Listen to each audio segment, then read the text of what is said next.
Today we're going to read a story called Nasreen's Secret School, a true story from Afghanistan.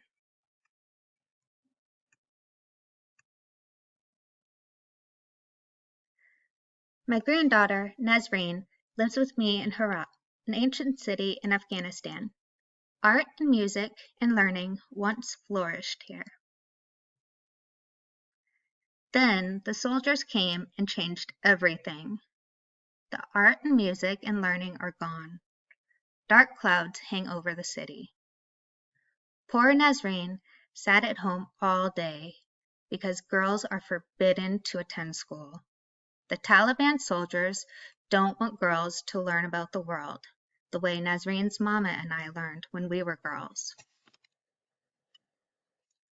One night, soldiers came into our house and took my son away with no explanation. We waited many days and nights for his return. Finally, Nasreen's frantic mama went searching for him, even though going out alone in the streets was forbidden for women and girls. The full moon passed our window many times as Nasreen and I waited.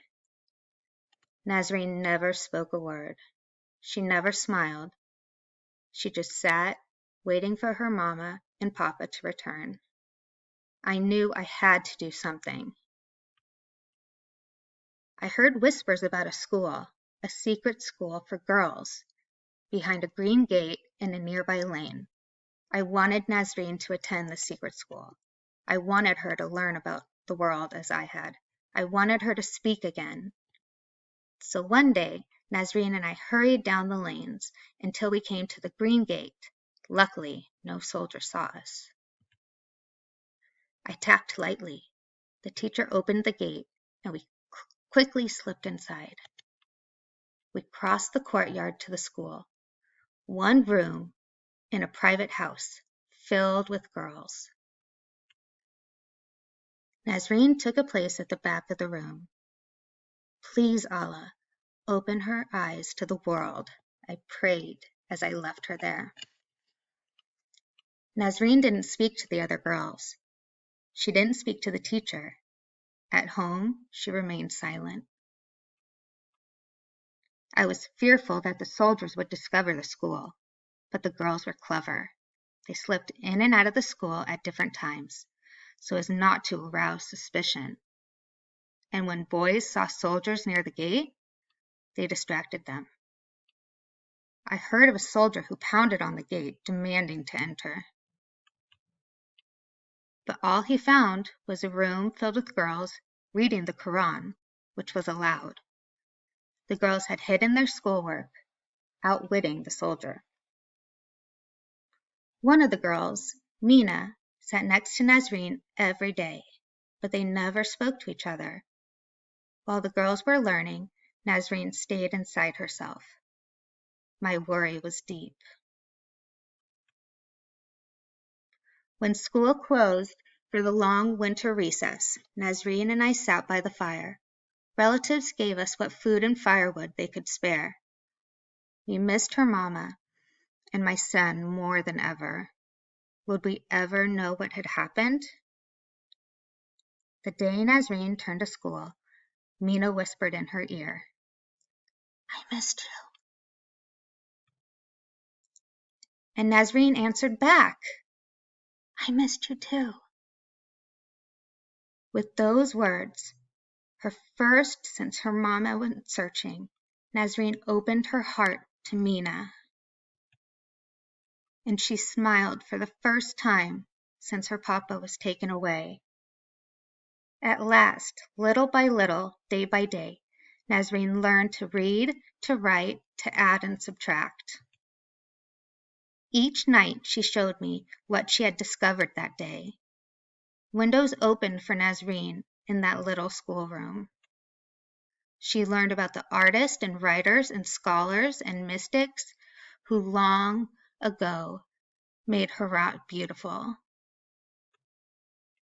Nasreen no longer feels alone. The knowledge she holds inside will always be with her, like a good friend.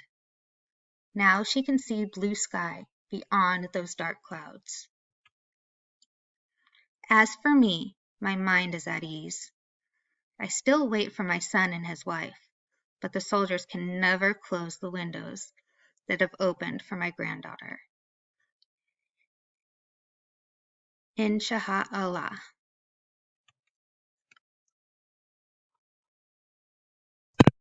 The author's note. The Global Fund for Children, a nonprofit organization committed to helping children around the world, contacted me about basing a book on a true story from one of the groups they support. I was immediately drawn to the organization in Afghanistan that founded and supported secret schools for girls during the 1996 through 2001 reign of the Taliban. The founder of these schools, who requested anonymity, shared the story of Nasreen and her grandmother with me. Nasreen's name has been changed. Before the Taliban seized control of Afghanistan, 70% of school teachers were women, 40% of doctors were women, 50% of students in Kabul University were women. After the Taliban seized control of Afghanistan, girls weren't allowed to attend university or school. Women weren't allowed to work outside of the home. Women weren't allowed to leave home without a male relative as chaperone. Women were forced to wear a burqa that covered their entire head and body with only a small opening for their eyes. There was no singing or dancing or kite flying. Art and culture in the birthplace of an immortal poet, Rumi, was banished.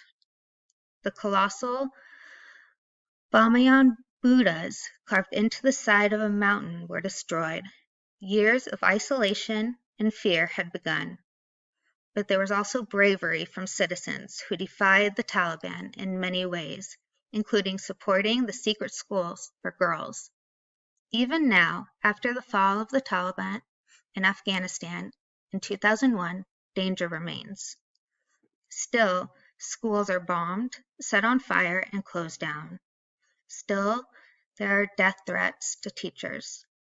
Still, girls are attacked or threatened if they go to school. And still, the girls, their families, and their teachers defy the tyranny by keeping the schools open. Their courage has never wavered.